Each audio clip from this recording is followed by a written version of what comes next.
to Mind Crime Liberty Show with me, Swin Dobson, and him, Tim Patton. Today we discuss, why do Sean Gabb and Chris Cutrone agree so much? Tim. I spent $5 to gain access to all of Doug Lane. He runs Sublation Media's interviews with Chris Cutrone. Chris Cutrone is a Marxist. He's a very interesting Marxist. He's sort of like, he doesn't call himself a tanky, but he's sort of like a tanky in some sense, although not entirely. And the other person we called is Sean Gabb. He was, I think, a guest on episode 3 and maybe episode 30 or something like that. One of them was why libertarian strategy failed. And I sense a deep parallel between these two seemingly opposite figures. They're actually basically the same age, too. So now I'm going to start with Cutrone here. Cutrone's 5 ideas. I sort of summarized all his ideas into 5 things. Number 1, the left is dead. He runs the Platypus affiliated society, and he makes the argument. The Platypus society gets accused of being right wing, accused of being reactionary, and so forth. And he'd say the left is dead. And to reconstitute left, point number 2, one must risk being a counter-revolutionary force, which no one in the professional, managerial, democratic left in the developed metropolitan countries, France, United States, Britain, Canada, wants to do. So many of the critiques he gives to the Democrats equally apply to Labour or the official left in France. And then this point number 3, and this is what I, again, find interesting about here. Like, the Democrats, as well, suck and are merely a party of superficial progressive welfare state capitalists. They're just reform capitalists. He called the editor of Jacobin, Bashkar, with his name fake. He called him fake, a fake leftist, and would make the argument that, like, Bernie Sanders and Corbyn are safely controlled by the deep state, the managerial state. He's read Burnham, too, and he said that, like, Bernie's been there for like 30 years in Washington. Like, he knows he's his wife's friend with Jill Biden, and like so forth. They know, Bernie knows how to play. No, Bernie knows how to play game. And he wrote an article on why not Trump. And he whether or not he quote unquote praised Trump. And there's, of course, you can find critics on Twitter and some will just say, well, he's just a fascist reactionary who wears Marxist clothes. And he would make the point that Marx, he's the greatest revolutionary, and no one holds a candle to him.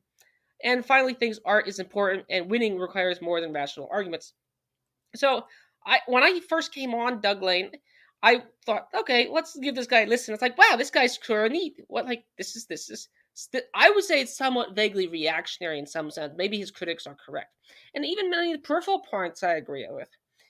Says Ukraine war in Ukraine is a stupid tragedy, which happened mainly thanks to mainly Democrats. He said Bush played a minor role in it, but like Clinton, Obama, Victoria Nuland, Biden, they were just basically bullying Russia. They're expanding NATO for like liberal democratic aims. They view Russia as reactionary. They want to expand Russia into Russia. They want to break it up. It calls it Russia a weak peripheral power, which, the gas station with nukes. I mean, that's what, now it's militarily strong. But like he basically agrees with Sean Gabb on United States should, and for that matter, Britain, should not be sending weapons there. That's what he would say. And on January 6th, again, he's far from being like a CNN icon. He's saying that, it's just pointless fear-mongering by the Democrats, or it's entirely valid. And like as part of occupying the Capitol, he said, like, if Marxists like myself ever take power, they'd have to do the exact same thing. They'd have to occupy the Capitol. Public buildings are for riots. That's what he said. And also makes comments like total Chrism society can lead you to join the Muslim Brotherhood or the Black Israelites. It doesn't lead you to join the Democrats. But you could say the Democrats just sort of sucked all these movements up in the United States. So I think his sociology of the Democrats is really good here. And he really makes fun of Obama as being an empty suit. And says that no revolution will happen unless the parents who voted for both Obama and Trump become one. I mean, he's someone from a working class background. And finally, he makes fun of COVID too. And he said he's praised Alex Jones too. Like as a list of things, it's quite incredible that like Sublation Media by Doug Lane, who's also interviewed people like Ben Burgess, also interviews this guy. So of course, there's things I disagree with about this guy. I want to say that I think a Leninist revolution of the working class might not be possible. Like he thinks it's possible. But like in a strange sense, I agree with him. Like in order to make it possible, what must be done to get there? There are aspects of his thought that I disagree with here, but I want to bring in Sean Gabb here. Does he Cutrone, like Gabb, is also a curmudgeon. Like they're both curmudgeons in a sense. And we had Gabb on. He said that libertarian strategies failed, and to a large extent, depending on how you define success, you could say some minor counterfactual success. Like the Marxist Leninist left, the libertarian right has failed to a large extent by any meaningful goal. Um, you know, we see the neocons and like the Republican Party, as well as the Tories and conservatives in Britain. Peter Hitchens is great at going after these types of people. I think Sean Gabb debated the XP. Yeah, he did. Boris Johnson. I mean, what Boris Johnson? He's just like an empty suit too. Like, I mean, he's probably like a pro-Ukrainian guy. He's very pro-COVID. So Boris Johnson and George W. Bush aren't worth defending. Now, whether or not like other other politicians are worth defending is a good question here. But I think Gabb is very correctly critical of the text of a lot of libertarians. And you know, and that so to go back to like the sort of agreement part, they both agree that their sort of existing movements just get sucked up by the broader like fake parties in our society. Now, in Sean Gabb's case, it'd be more like the Conservative Party of Britain or the Republican Party in the United States. In Cutrone's point, it'd be more like the Democratic Party in the United States. But the parties sort of exist to sort of siphon off the radical parts of the movement into like bland, prepackaged, regime compatible things here. Now, I think what Cutrone and Gabb would also agree about is like the Democrats, sort of broadly the middle class left, is the dominant force of society for the past since like the World War One. Like World War One is like the crisis of capitalism, as Gabb would call, Cutrone would call. And if you take certain arguments made by which I know Gabb has read by Murray Rothbard, World War One is a turning point as well with the Federal Reserve of the United States, sort of decline of Britain as an international to less international player. So World War One as a turning point is another key area where I'd say they also agree to a large extent here. So that would be my thing. So I don't think it's Gabb and Cutrone's agreement is they would be the only ones to. So Hans Hoppe and Jeffrey Tucker wrote two great articles on. Hoppe, of course, wrote an article on the agreements, well, what Marx gets right, and Jeffrey Tucker. This is the very good Jeffrey Tucker. Also wrote an article. I can't recite the exact title here, but I have it in the notes somewhere. That if you take out certain elements of the class analysis of Marx, Marx becomes like he's like sort of like Adam Smith in that sense. He's a very good thinker in that way. So Swithin, am I doing the genetic fallacy here by taking these two intellectuals and organizing them by comparing viewpoints, not by species? I mean, maybe that's what I'm doing here. I'm making just superficial comparisons. They don't actually agree. They just happen to agree on like the normally parties being stupid. They just happen to agree on like the Ukraine war. What do you make of my spiel on their agreement? And I don't think those two thinkers, because like you take Caleb Maupin and Ron Paul, they were recently at a rally in Washington together. I think Caleb Maupin was there. There's also a lot of agreement between them here, or is it entirely superficial? So you could hit the exact issues if you want. Or you could hit the general issues here. What do you make of my spiel here? And I think they're both interesting thinkers who have a high degree of intellect and should be at least taken seriously and not merely dismissed. That's my minimum starting point here. So, what would you make of it? I do think there's quite a lot of overlap between the sort of radical libertarians and the Marxists, um, primarily in that they both recognize the economic problems of the current sort of dispensation. It's no surprise that sort of Cutrone, Gabb, Caleb Maupin, Ron Paul would heavily criticize the existing system. Now, for sort of different reasons, but they would, so on the libertarian side, it'd be like, Ted Cruz, is he really free market? Well, no, he's not. Do we have anything at the moment which approaches what a free market would look like?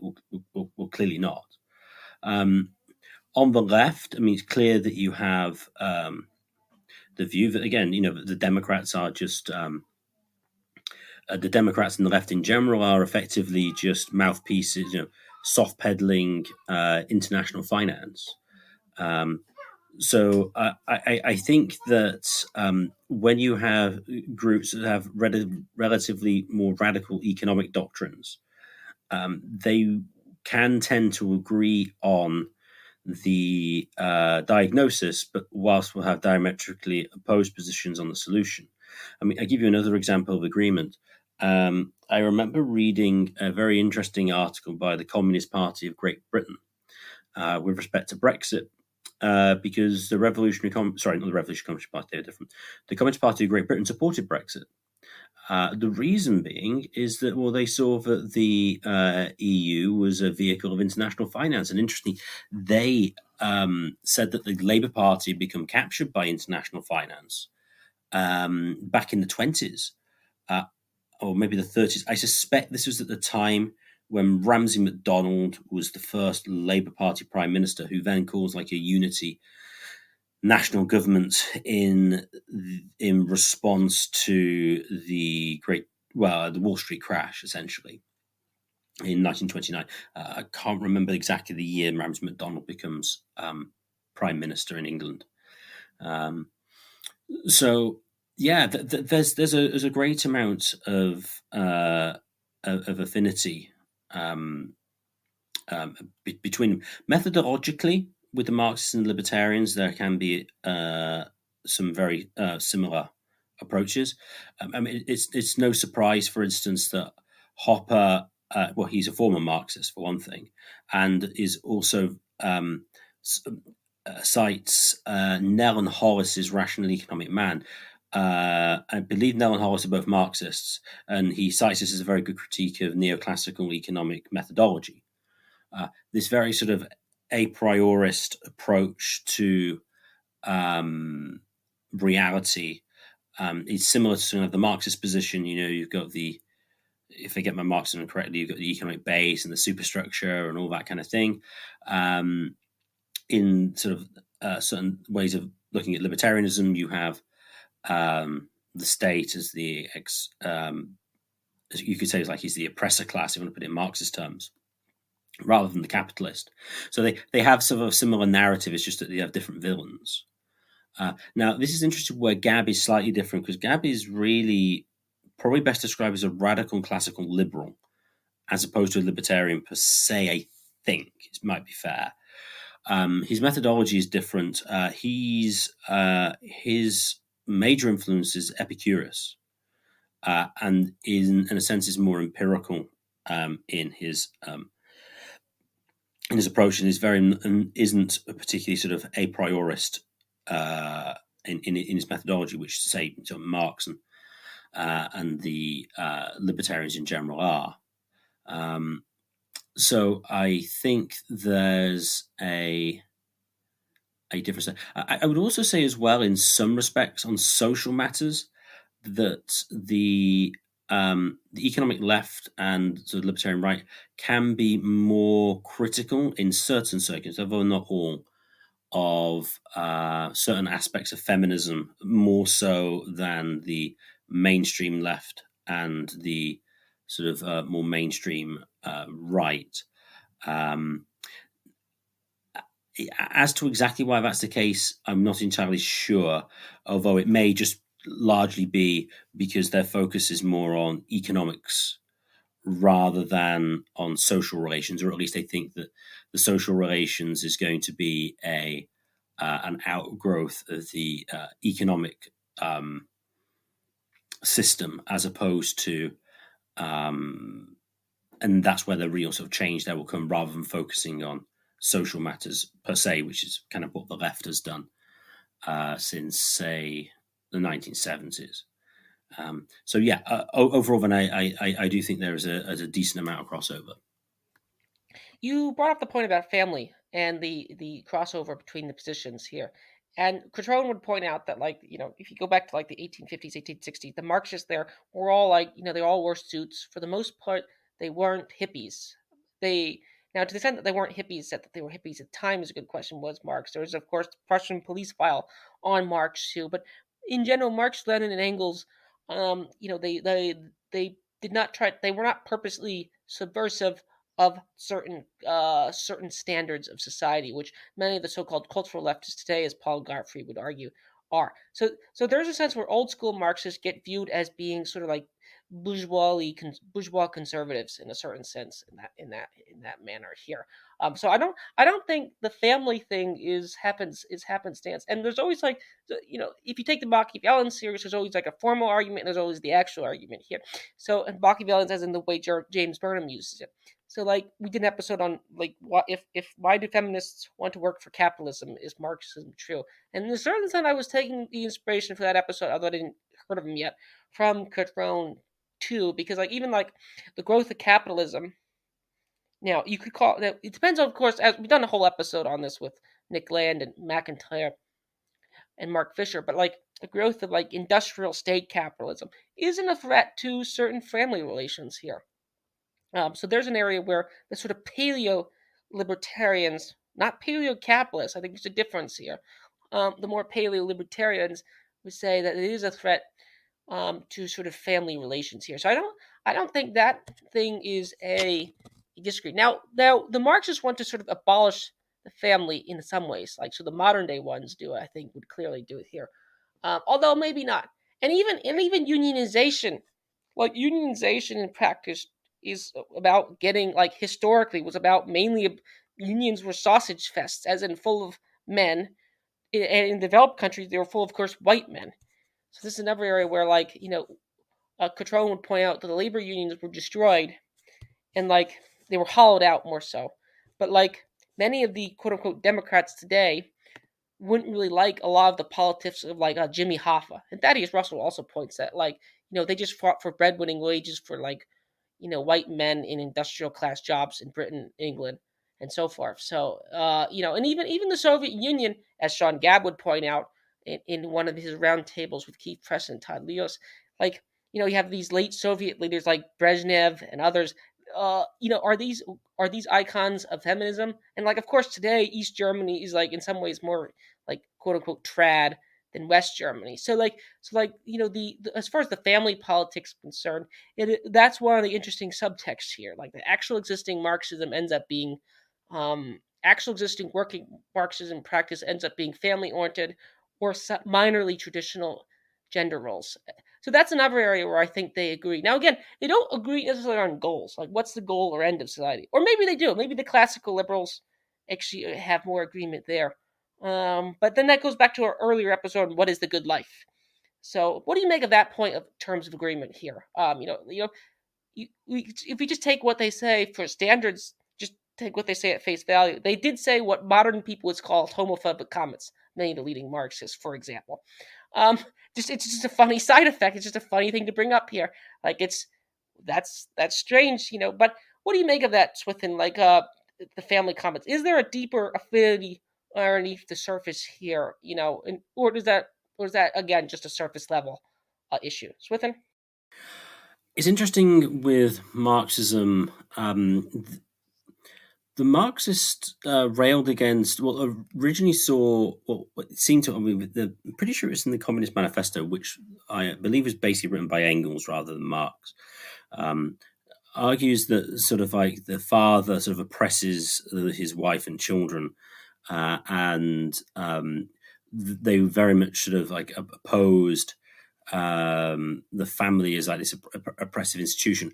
Although the question then arises, what did they really mean by that? Because I'm pretty sure Mises, for instance, I think, was it Mises who said this? That basically the only thing it needed to change with respect to the social relations between men and women was to let married women own property. Because prior to that, they didn't, or at least in many cases, they didn't. So the question is, what was really the ultimate goal of the Marxists when it came to when it comes to family relations? I understand that they abolished marriage in the early parts of the Soviet Union because the goal was this liberated humanity in which sort of like sexual mores, whatever, would be dispensed with in this sort of future. But then they realized it didn't work and then had more sort of quote unquote uh, oppressive, quote unquote, sort of patriarchal style laws. And I believe as well, abortion was banned in the USSR by Stalin. And I think that lasted for quite a long time. I don't know if it's legal today. I'm not sure on that. Um, so there is definitely a. Um, I'm not sure exactly with the Marxists as to what their sort of ultimate family goal is. Now that said, if they were a sort of short-termist rather than long-termist approach, then yes, in general, historically, they've been focused on uh, decent wages for working class men.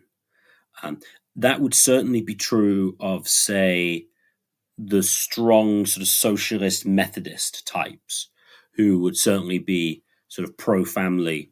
But I think you can sort of reasonably distinguish them from the Marxist proper. They're very much sort of they probably by radical trade unionists as opposed to sort of Marxists as such. Um, so the Marxist view of the family is, I think, is somewhat ambiguous with the early Marxists, at least. Um, Interesting with libertarians, though, is you could also argue that in well, certain well, that's obviously the left libertarians uh, are basically very pro free love, etc. Sort of post 60s stuff. Although, then again, those sort of more right libertarians would say, yeah, but that's just not going to work outside the welfare state because that encourages short termism and high time preference, etc. And good luck if you have lots of kids outside of wedlock. Yay, you're going to do well. Then, of course, that raises the whole abortion question. Um, but there will be some cases in which women don't. I think I'm to someone I was no, yeah, someone noted one of my cousins who basically didn't realize she was pregnant until like a few weeks before the baby was born. And so, unless you're going to have abortion up until birth, or well, of course, you could have post-birth abortion as well. You could go for some of the Greek and Roman sort of exposure stuff. That's going to lay on sort of like what the general social beliefs are going to be. So, I think in both cases, the uh, the older Marxists and the um, libertarians are somewhat ambiguous on sort of social relations. That said, I will note Caleb Malpin is quite clear that he's sort of pro women and pro and anti racist and stuff, whilst retaining his sort of very hardcore tanky economics. So he is. I don't know if he's unique, but certainly noteworthy in the current Marxist movement for holding that kind of view. My next question slash line of argument here is, and I think line of agreement, more be more precise, is uh, the hardcore Marxists as well as Cutrone in particular, as well as good libertarians like Sean Gabb, are aware of the dodgy relationship that libertarian intellectuals have with the broader movement here. And again, Sean Gabb in this sense is quite pessimistic here. And the PFS Society had a thing on, brought someone on last year about how movements become rackets, and you can sort of see that they just sort of become, you know, this is the criticism that people make of conning, conserving. It's just a sort of venue for electing gentlemen to make nice, cushy jobs.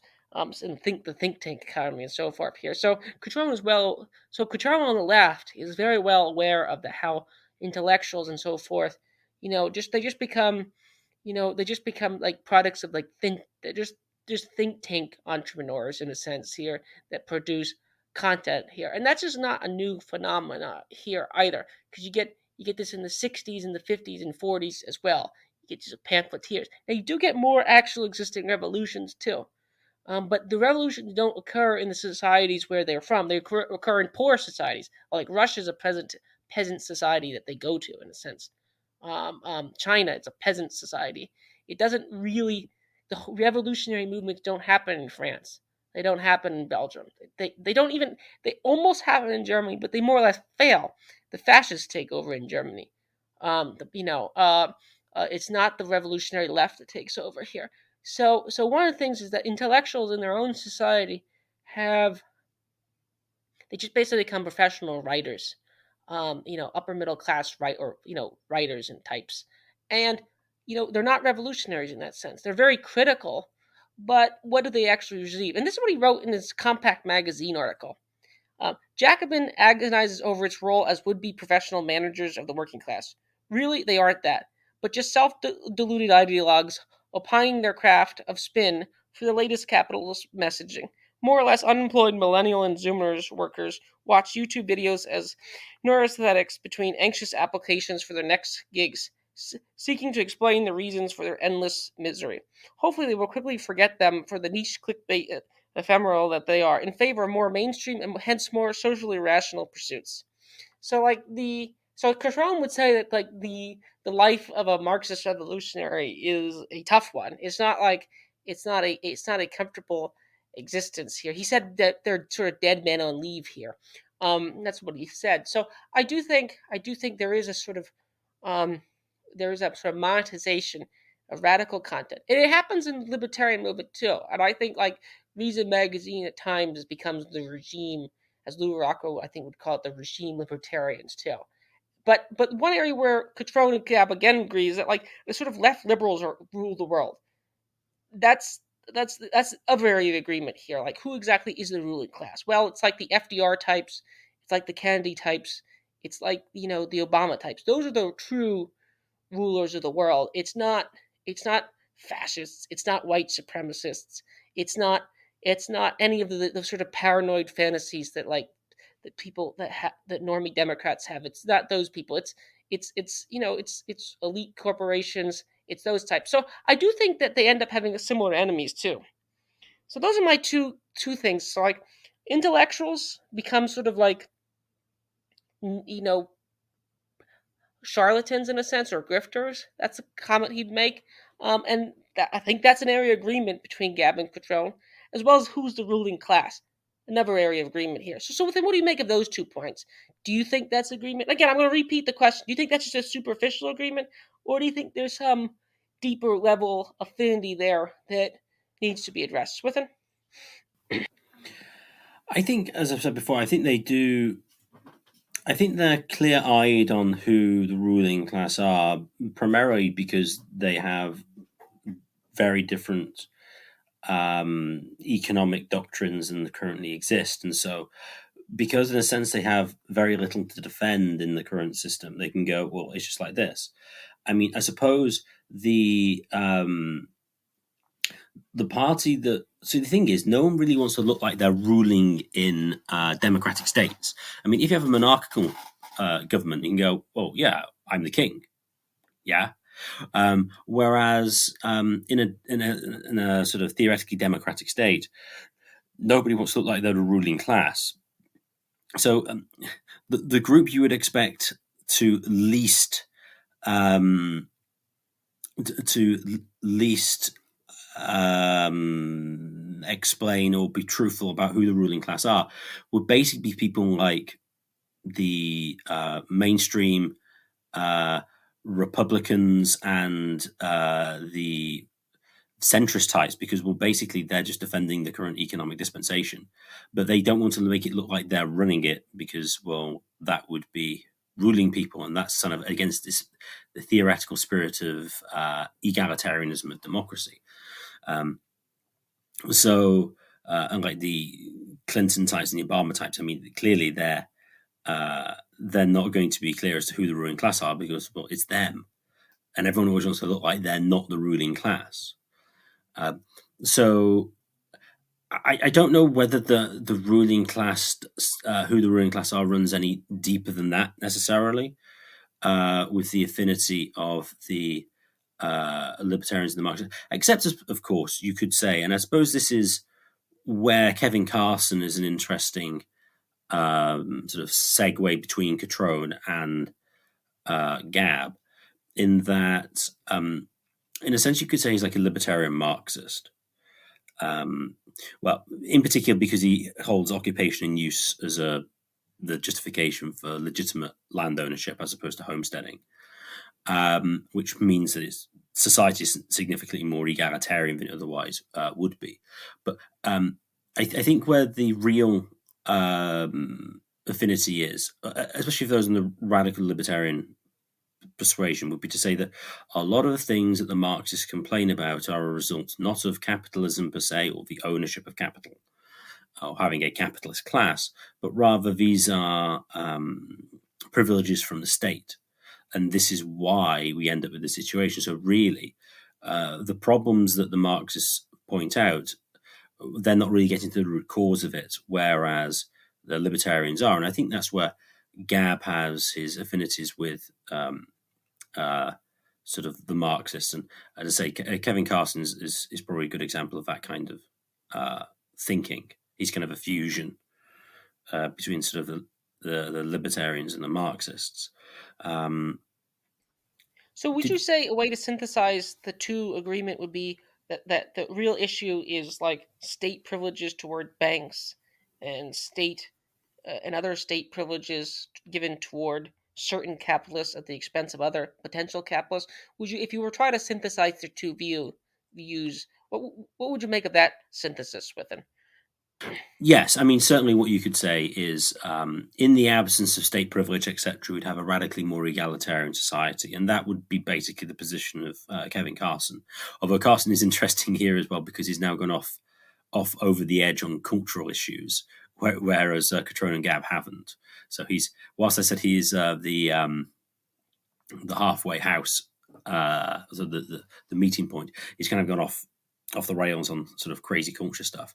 But yes, I suppose then you get the question, which is interesting because it's something that Keith Preston mentioned. He says that the right, in theory, will defend billionaires but hate actual existing billionaires, whereas the left, in theory, hate billionaires but then go out of the way to defend all existing billionaires. And by the left and right here, I think he meant sort of the mainstream left and the mainstream right as opposed to the libertarian right or um, the radical left. But I do think to some extent there's truth in that. So again, this then gets, I think, to the question which you could say is the real meat of the disagreement between the Marxists and the libertarians is, well, if you had a genuine libertarian society, how unequal economically would it be? And would this be bad for the poor? And would this be bad for social cohesion?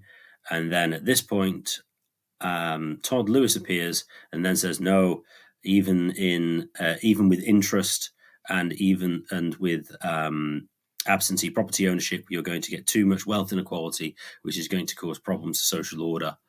And so, yeah, the more fundamental disputes, I think, as we discussed in the past, are to what extent is rent and interest legitimate forms of income. I think maybe that would, and then how that impacts society as a whole, I think, is genuinely the source of dispute between the Marxists and Does the this libertarians. does this take us back to Adam Smith? Because so like on one of the long parrot room interviews, he would say that you can't that Adam Smith is a predecessor of Marx. He says that, and Rothbard, in a strange sense, agrees for better or for worse. Rothbard would say that would agree in a sense, like so, like when Adam Smith talks about the wealth of nations, it's very the invisible hand here. He's not. Is he really referring to industrial capitalism and state banks, or is he just referring to sort of petty bourgeois type crafts and trades and things of those kinds? Does he mean IP? Does he mean if you talk about interest, do you mean like if I loan you a table for and charge a fee for that table that's worth more than table? Is that like a form of rent? Well, maybe on the scale, maybe this is a scaling problem. So maybe like if it's done on a large scale, it poses a problem. On a small scale, it doesn't pose a problem.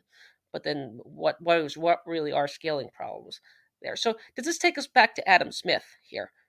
Like, is that really where the disagreement is held here? I mean, we've done very boring, very low viewed episodes on rent, interest, and things like that, and like what is the nature of slavery here?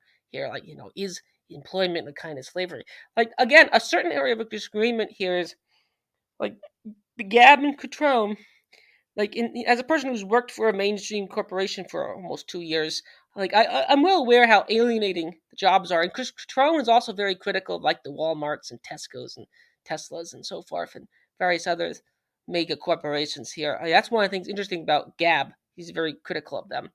But what do you make? What do you make of that? What do you make of do we have to go back to Adam Smith here? And then I guess this maybe is Rothbard right that like the right libertarians are the true heirs, not the Marxists, but the right libertarians are true heirs of Adam Smith here. What would you make of that question, Swift?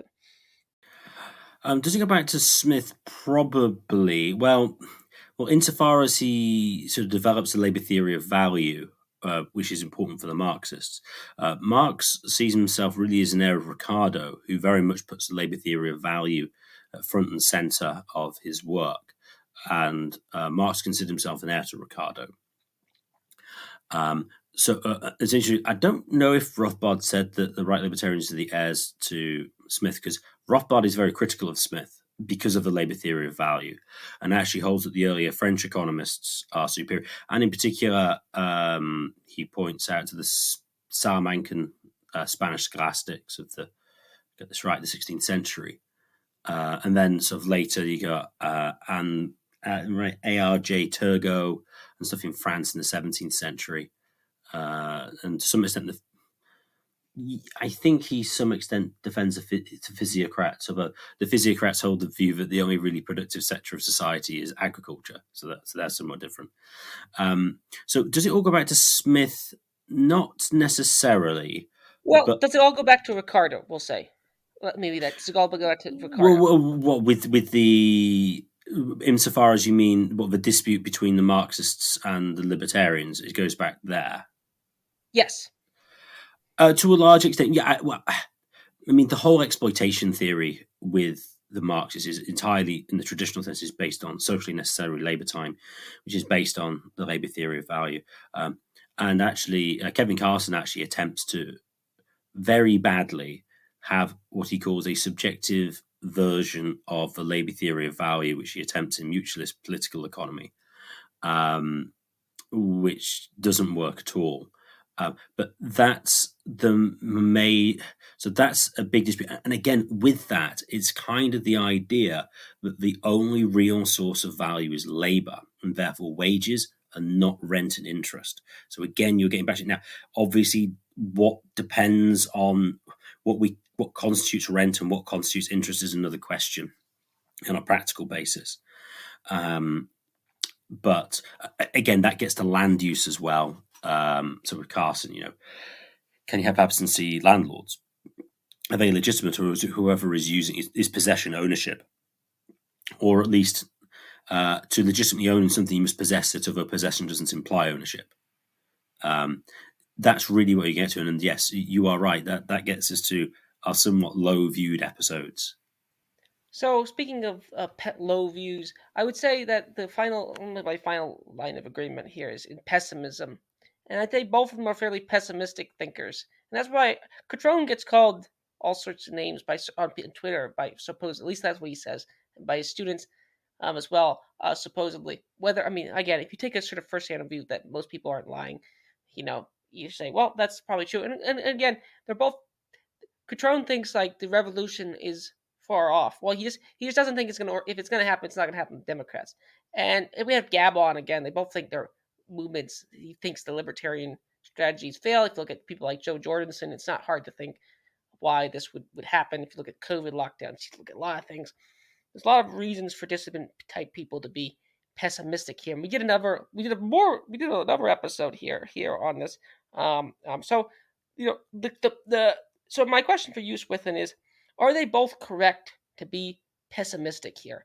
And like, what should be done about that pessimism? One of the things they both seem to think is art is going to play a role in sort of nonverbal arguments in changing the interests of society towards maybe not a better future but a less bad future here. So they'll both posit that if there is going to be a social change, there's going to have to be some form of art will play a role here, and that seems plausible here. Now we're both more in the sort of autistic mold. I use autistic in the positive sense, in the sense that we're interested in the sort of pure arguments, and actually both of them are more in the autist camp than they probably will be willing to admit as well. So, what do you make about their sort of pessimism here with regards to change, and what do you make about the art point, art in the broad sense here, Swithin? I do think they're both pessimistic, but I think in a sense, I don't think they're unduly pessimistic. I do think they're somewhat realistic. I think that is partially due to the fact that they do not expect to earn any money from their endeavors, and consequently, then don't have the interest to try and make things look as bad as possible. Oh, that said, though, fear porn does sell, and you can make lots of money from it. I mean, you could argue that Alex Jones engages in that. In certain circumstances, I think that's possibly true. Um, but I think that's why they're somewhat sober minded. I don't think um, they're unduly pessimistic. Tell you who is unduly pessimistic, which is Peter Hitchens. I mean, he like there's just nothing that will make him happy. There's no possible like upside to anything. There's always a downside. So if anyone wants to go to the permanent pessimism, it's him, rather than Cutrone or Gabb. When it comes to uh, art, I do think art plays a big role in changing um, popular perceptions of what's right. Keith Preston, for instance, have made the claim that English-speaking media is a reason why sort of gay rights movements is going up all around the world, because they just consume English-speaking media, and that's a big issue in a lot of the new stuff. Therefore, it sort of catches on around the world, which I think is true. However, um, I think what matters is what the elites think, because whatever the elites think ultimately then film filters down. Nima Parvini points this out when it comes to civil rights in the US. Was it to do with segregation? He says that when segregation was legal and was enforced, most people kind of supported segregation in the South. But once they changed the law to make segregation illegal, then slowly over time, it became less popular. The idea here being that actually, politics determines culture, and I think that's correct in certain respects, but primarily that the movers and shakers when it comes to social movements and things are the elite class, and so in a sense, what really matters is how do the elites form their views. Um, so I mean, so for instance, it was clear that the elites had decided and set upon lockdowns as the way to deal with coronavirus, and nothing was really going to shake them from that position. So the question is, how did they form it?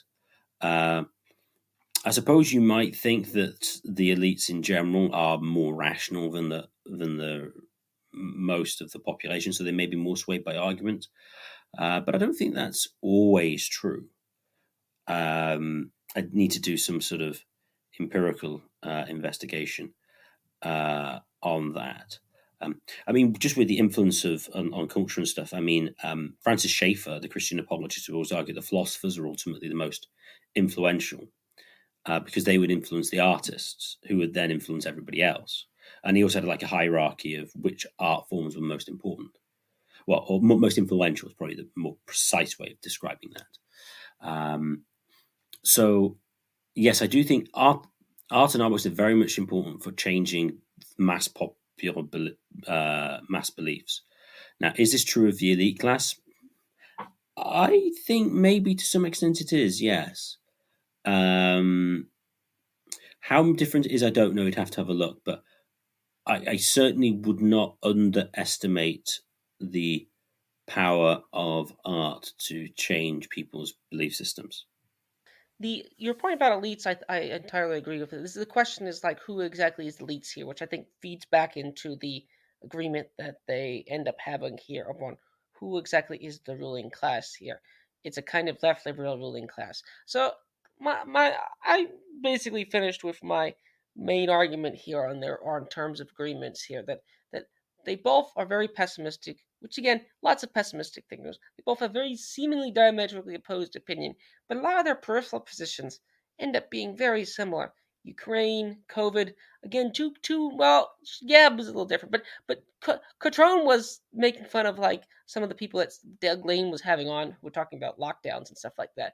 So like, I mean, I think Cutrone sort of fought the fight, and here, and even on like the BLM, he was saying that like, um, they were either uh, even on BLM, Cutrone ended up having like slightly mildly verboten views here, which if you take them seriously here, that they start leading off into other interesting territories here, and so forth. So overall, I'm basically finished here. If you have any more comments on the episode, you could say this is all superficial agreement here. That really at bottom there is a kind of disagreement, but like I do think dissidents should take, so to speak, non-mainstream thinkers. And this, I think we did an episode on terminal philosophy here on taboos. And I think non-mainstream thinkers shouldn't dismiss um, people who are from opposing camps so quickly here. So like I enjoyed listening to this guy. I think if he writes a few pieces for Compact Magazine, he's written elsewhere. He wrote a piece defending why not Trump, not defending Trump, but why not Trump here. I think they're worth reading. I think they're interesting to read. I would prefer to read that than anything by CNN or NPR or BBC. That would be my modest claim at minimum here. Swithin, do you have any final comments? Thanks for doing this episode. I would agree. I think dismissal of radical authors who are diametrically opposed is a bad thing. I mean, and a guy I'm more familiar than with Cutrone would be Caleb Maupin. He has some interesting stuff to say. He has some incisive analysis. Don't agree with him on everything, but it's you can certainly learn something from him. I mean, you're not really going to learn that much from some sort of editorial on the BBC because I mean, uh, the mainstream stuff just spends a lot of time trying to differentiate itself from the other side, who is basically on the same side, and so therefore there isn't really any difference at all. And so they just dispute over trifles. Whereas when you get to sort of the radical end, you then get some more in principle dispute, which is significantly more interesting. So yeah, we certainly shouldn't dismiss them for that on that basis. And also, to the extent that popular movements can make a difference, I mean, I'd be more than happy to, if it was worthwhile for whatever it is, if it, just suppose it was on a march or a protest or whatever, something that would work with, I'd be happy to go Cutrone, happy to share the stage with Caleb Maupin or anybody like that. I mean, if we're going to make any difference, we're going to need to ally on certain issues where we agree, and if we disagree, fine, we disagree. And I certainly think that's necessary. I mean, the fact that the sort of the ruling class can keep all the distance so divided, such that they won't even work together on areas and they agree, means that there's very little chance of their power waning. Now, I'd just like to thank everyone for listening. If you enjoyed this podcast, please share it with your friends and family and subscribers to it on Podbean and on YouTube. The more subscribers we get, the higher we get in the search rankings, and the more people can access this material. And if you'd like to contact the show for any reason at all, please contact us at mindcrimelibertyshow@gmail.com. That's mindcrimelibertyshow@gmail.com.